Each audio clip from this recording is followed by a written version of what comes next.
वो एक गेम खेलने लगी।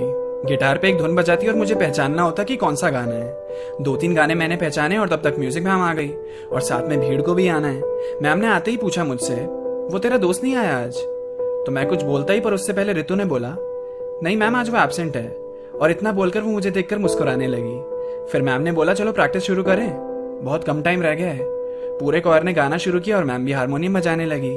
फिर यूं ही 10 दिन बीते और 2 दिन में एनुअल डे आने वाला था। तो आज फाइनल प्रैक्टिस डे था और अभी मॉक एनुअल डे ही होने वाला था। और इन 10 दिनों के दौरान रितु और मेरी दोस्ती ठीक ठाक हो ही गई थी। मतलब इतना हो गया था कि वो मेरी झूठी बोतल में से पानी भी पी लेती थी। और आज स्कूल में ना रात 9 बजे तक प्रैक्टिस चलने वाली थी, क्योंकि स्टेज वगैरह सब देखना था। और पहली बार मैंने ये भी देखा कि रात में अपना स्कूल दिखता कैसा था। शाम तक थक तो गए थे पर मजा बहुत आया।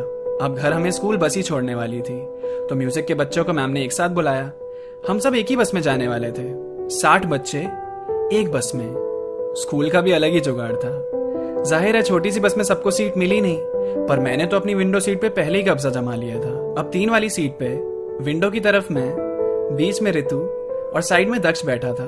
दक्ष मेरा इकलौता साथी जो मेरे साथ कोयर में है, और लड़कियों के मामले में तो वो मुझसे भी गाया गुजरा था। तो रितु के सामने तो वो अपने आप ही चुप हो जाता था और शर्म के मारे उसकी तरफ देखता भी नहीं था। नवंबर का महीना, तो ठंड थोड़ी बढ़ गई थी और एकदम से रितु ने कस के मेरा हाथ पकड़ लिया। कहा कि ठंड ज्यादा हो रही है तो गर्माहट मिलेगी, पर उससे क्या पता, उसके छूने से तो वैसे ही मुझे राहत मिलेगी। सब थके हुए थे तो बस भी पूरी शांत थी। दक्ष सीट पे सर रख के सो रहा था और हमें भी नींद आ रही थी। रितु मेरे थोड़ा और पास आ गई थी, मानो गले मिल रही हो मुझसे। और थोड़ी देर बाद वो मेरे कंधे पे सो गई अपना सर रख के। घर पहुंचने में टाइम ज्यादा लगने वाला था, क्योंकि अलग अलग रूट के बच्चे साथ हो गए थे ना आज। मैं तो चाहता था वक्त से ज्यादा वक्त लगे, काश आज खत्म ही ना हो ये वाली रात। वो सो रही थी, मैं जगह उसकी सांस की आवाज सुन सकता था। उसकी हर हरकत पे प्यार आ रहा था मुझे, पर ये मोहब्बत मैं होने दे नहीं सकता था। जितना है ये उतना भी सोचा नहीं था मैंने। मेरे दोस्त की गर्लफ्रेंड है वो, और मैं तो कुछ भी नहीं हूं ऐसे।